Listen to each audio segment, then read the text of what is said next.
a comprehensive statement as Kenya Kwanza Alliance on what we have been emphasizing, matters around the economy. I'm sure you'll appreciate that it is not very easy sometimes to canvass all issues on a podium in the public arena. But there are some very, very serious issues that we must bring to the attention of Kenyans insofar as we proceed with the campaigns.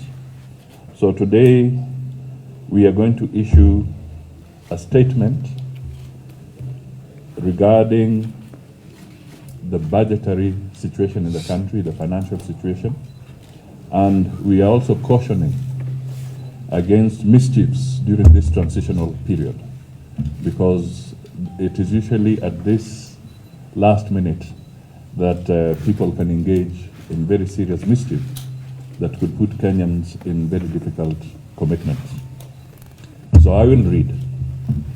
First, the Kenya Kwanza Alliance strongly believes in and supports the aspirations and ambitions of Kenyans from all occupations. We, the people of Kenya, the opening preamble of our great Constitution 2010, not only captures the aspirations and dreams of our people, but also affirms beliefs of our alliance in support of the full implementation of the Constitution and putting the dreams of ordinary people of Kenya first. Recent surveys indicate that up to 67% of Kenyans strongly believe the country is heading in the wrong direction. The press release addresses our proposals and sponsored amendments to the budget policy statements by legislators of the Kenya Kwanza Alliance for the financial year of 2022 to 2023. The propositions reflect the stand of the Kenya Kwanza Alliance, which we are fully committed to implementing under our new administration after elections on Tuesday, August 9, 2022. The first item. This is the chokehold of public debt on Kenyans. The stock of public debt was 1.8 trillion at the end of June 2013. That was at the end of Kibaki's term. And it accounted for 39% of gross domestic product, that is GDP.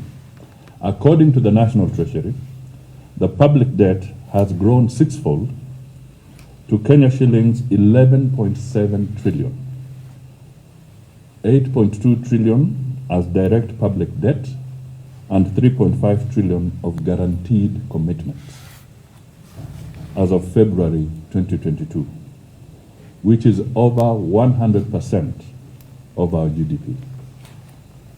The total loan commitments and stock of debt procured exceed the public debt of Kenya shillings 9 trillion as approved by Parliament in 2019, thereby breaching Article 211 of the Constitution, read with Section 50, Subsection 2 of the Public Finance Management Act of 2012.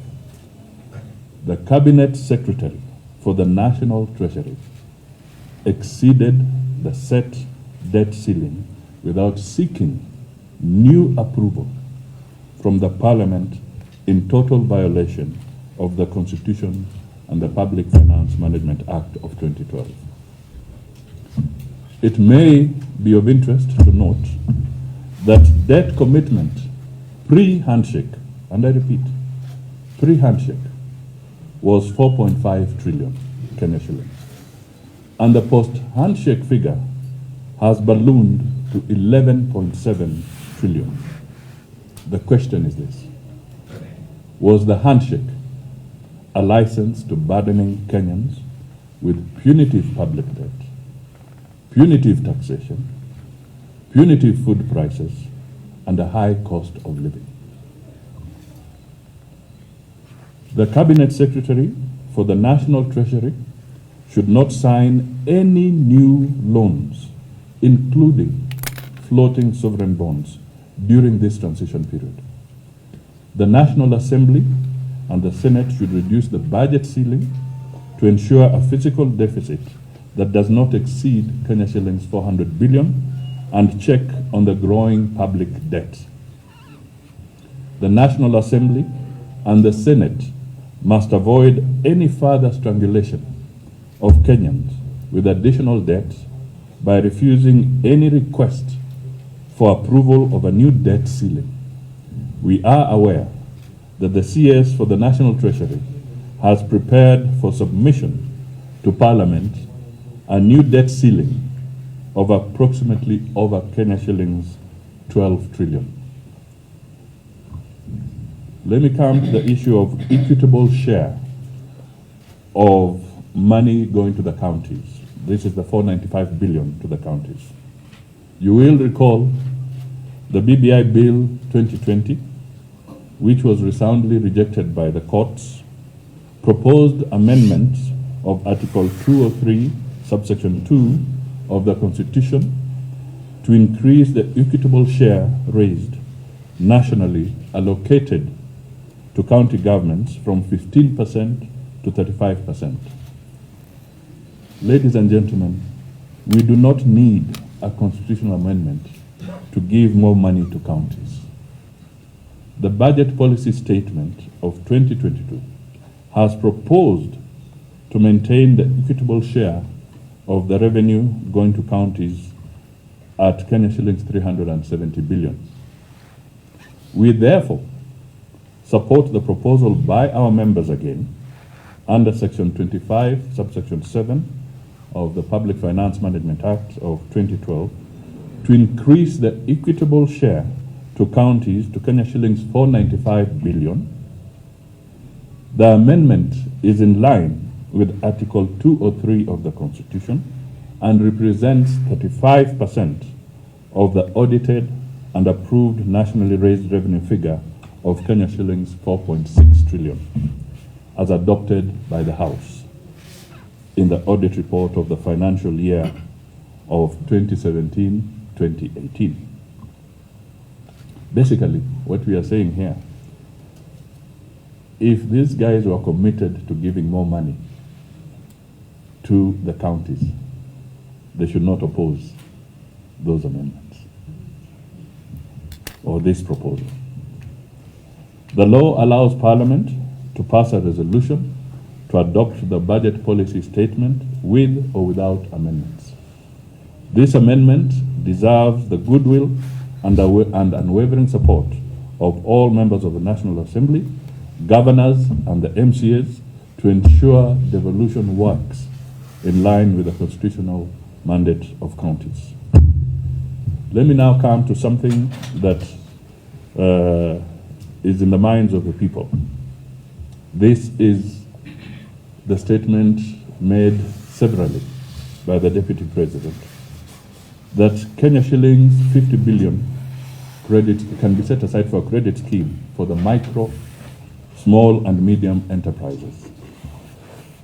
Official government statistics, that is the Kenya National Statistics Bureau survey of 2016, shows that the bottom economy businesses directly employ 14.9 million people. That is about 15 million people, or 80% of Kenyans who are working.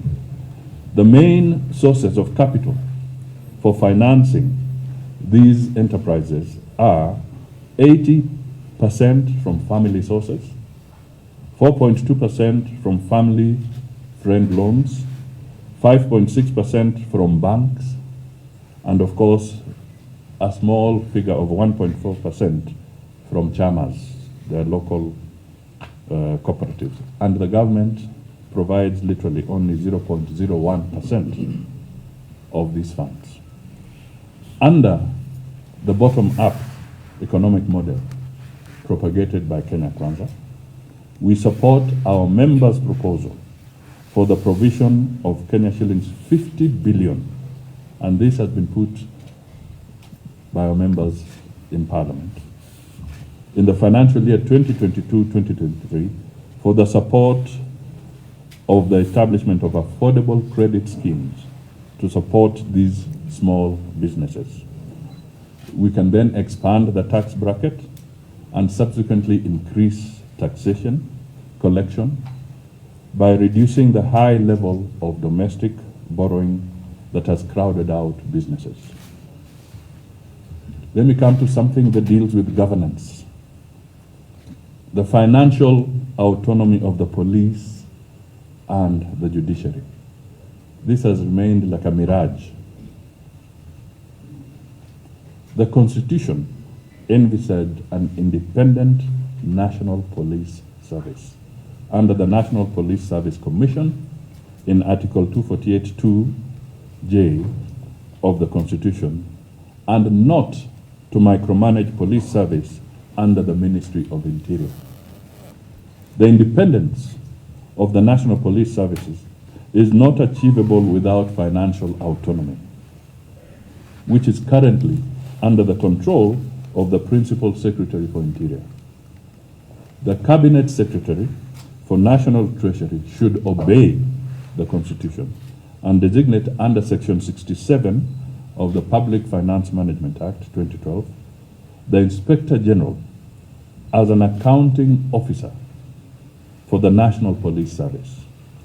This will provide financial autonomy and ensure the country of independent and effective policing services, especially the Office of the DCI, in the fight against corruption and maintenance of security across the country.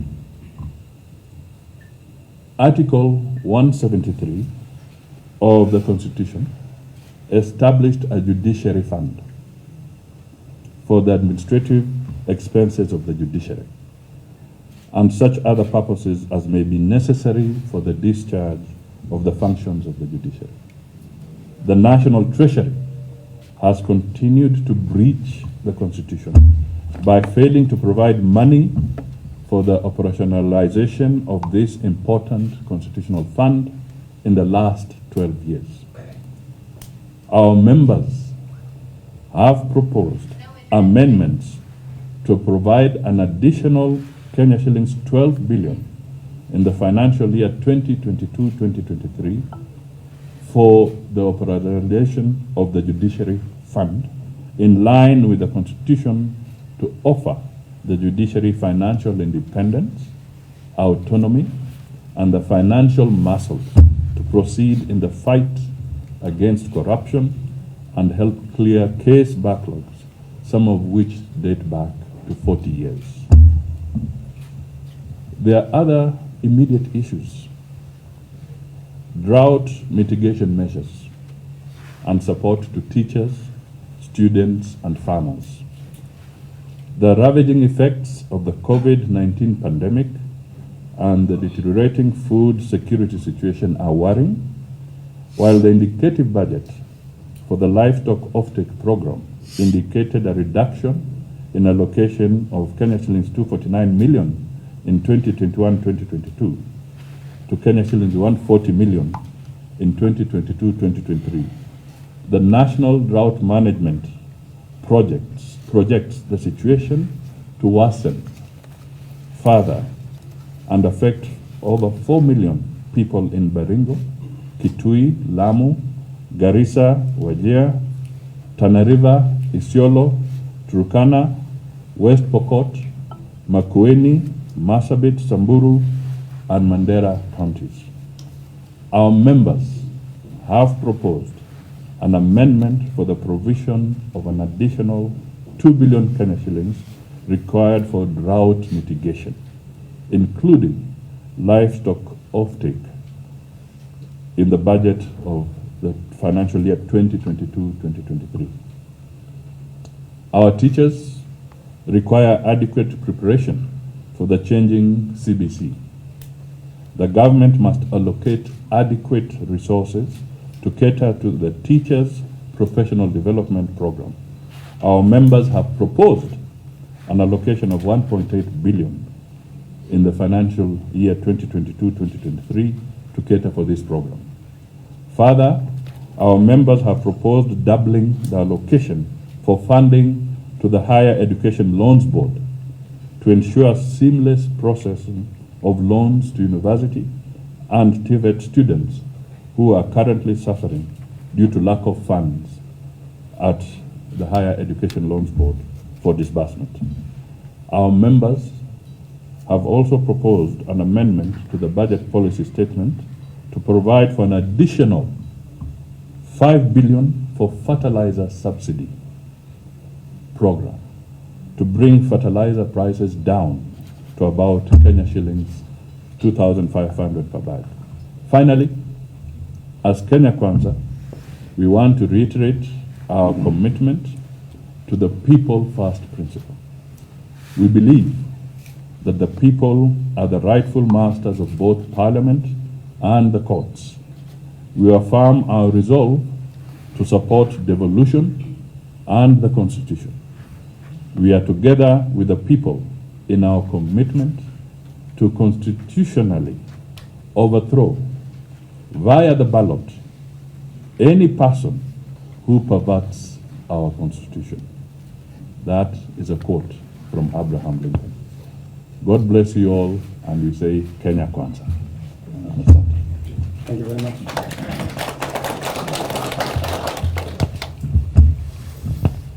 This will be provided to you on soft copy by the media team. Okay. I guess that statement is very comprehensive. If we have to make any, I think that statement is very comprehensive. I don't think we need to belabor any issue there unless there is any question that may be for clarification on the statement. Good. Looks like we are sour.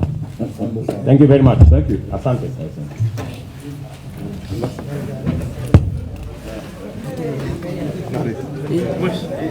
Asante.